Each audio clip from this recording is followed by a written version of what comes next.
Ini 3 teknik komunikasi yang gue jamin 1000% itu bakal bikin siapapun yang ngobrol sama lo itu jadi betah dan nyaman ngobrol sama lo sampai dengan berjam-jam. Dan teknik komunikasi ini itu sebenarnya sebuah sistem. Jadi bedanya sistem dengan tips biasa adalah lo harus ngelakuin 1, 2, 3 secara berurutan agar hasilnya itu bisa lebih efektif. Yang gue bakal mulai dengan pertama, itu adalah step pertama. Kalau misalkan lo pengen bikin orang itu jadi nyaman ngobrol sama lo sampai berjam-jam, hal pertama yang harus kita lakuin itu adalah mendengarkan terlebih dahulu. Banyak orang yang mikir, kalau misalkan gue pengen bikin orang nyaman ngobrol sama gue harus pintar ngomong nih bang. Iya kan, kayak gue harus ngomong banyak banget hal-hal yang lucu, menarik, keren, biar orang tuh betah ngobrol sama gue. Kayak itu yang dulu gue juga pikirin. Tapi ternyata setelah gue memperdalam mengenai ilmu komunikasi, gue menemukan ketika lo itu ngobrol sama orang, 80%, bahkan orang itu lebih nyaman kalau lo lebih banyak mendengarkan daripada lo itu berbicara. Dan ini yang gue temukan. Ketika lo lebih banyak ngomong daripada mendengarkan, orang bakal bosan dengerin apa yang lo omongin. Tapi kalau lo lebih banyak bertanya kepada orang tersebut, mereka bakal lebih nyaman ngobrol sama lo sampai dengan berjam-jam. Kalau misalnya tadi gue bilang di step pertama, lo harus lebih banyak mendengarkan daripada berbicara. Di step yang kedua, ini bakal melengkapi dari yang pertama adalah, biar lo nggak dikira kepo, lo harus mendengarkan, banyak bertanya di topik yang lo bicara itu sukai daripada topik yang dia nggak sukai.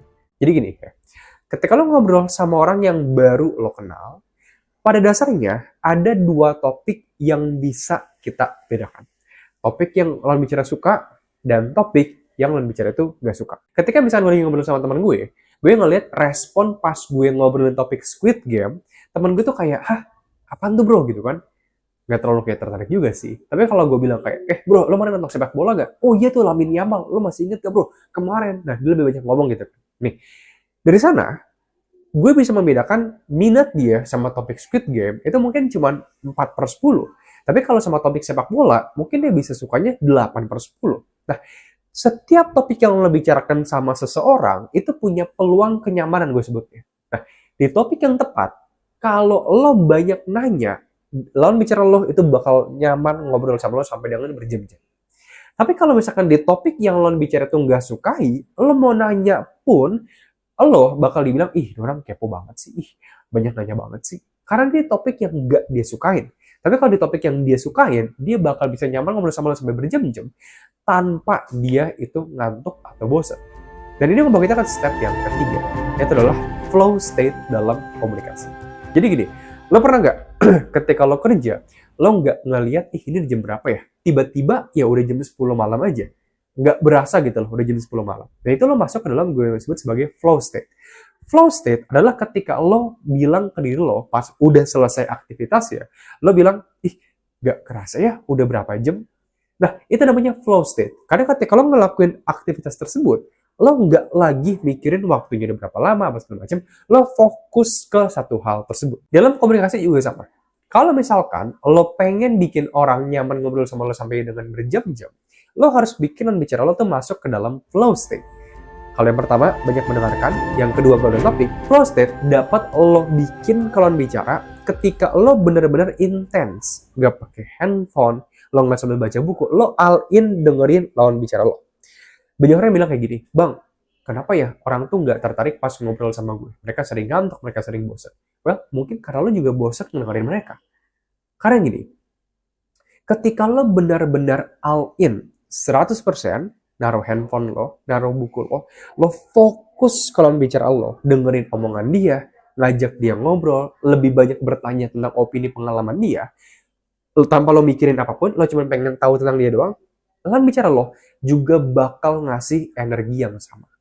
Dalam komunikasi, lo tuh memberikan energi. Apa yang lo berikan kepada lawan bicara lo, itu yang bakal lo terima juga dari lawan bicara lo. Kalau misalkan lo ngantuk, dia bakal ngantuk. Kalau lo seru atau fun, dia juga bakal seru dan fun. Intinya, lo cuman ngebalikin energi doang aja. Nah, oleh karena itu, untuk bikin dia flow state, maka lo harus masuk terlebih dahulu ke dalam flow state itu sendiri. Lo lebih banyak mendengarkan, lebih banyak bertanya di topik yang dia suka, lo pengen tahu apa yang dia pikirin dan dia rasain, ini bakal bikin lo lebih masuk ke dalam flow state dan bikin dia juga fokus kepada lo juga. Yang akhirnya bikin dia nyaman ngobrol berjam-jam sama lo. Nah, itu 3 tahap yang bisa lo gunakan untuk bikin siapapun jadi betah dan nyaman ngobrol sama lo. Kalau misalkan lo pengen lancar berkomunikasi dalam 30 hari doang, bisa berkomunikasi tanpa rasa gugup, gagap belibet, bahkan bisa menghasilkan skill komunikasi lebih rumit lagi, kayak berretorika, berargumen, nerapin karisma yang bikin lo jadi magnet manusia, nerapin komunikasi persuasif, dan masih banyak banget lainnya. Lo bisa cek aja Stanley Academy, di mana gue udah ngebantu 1.100 orang lebih dari seluruh Indonesia untuk lancar berkomunikasi cuma dalam 30 hari doang. Dan dalam 30 hari ini, kalau misalnya lo nggak ada perubahan apapun, uang lo bakal di-refund 100%. Kalau misalnya lo pengen cek programnya, lo bisa cek aja linknya di pin komentar di bawah. Bye-bye.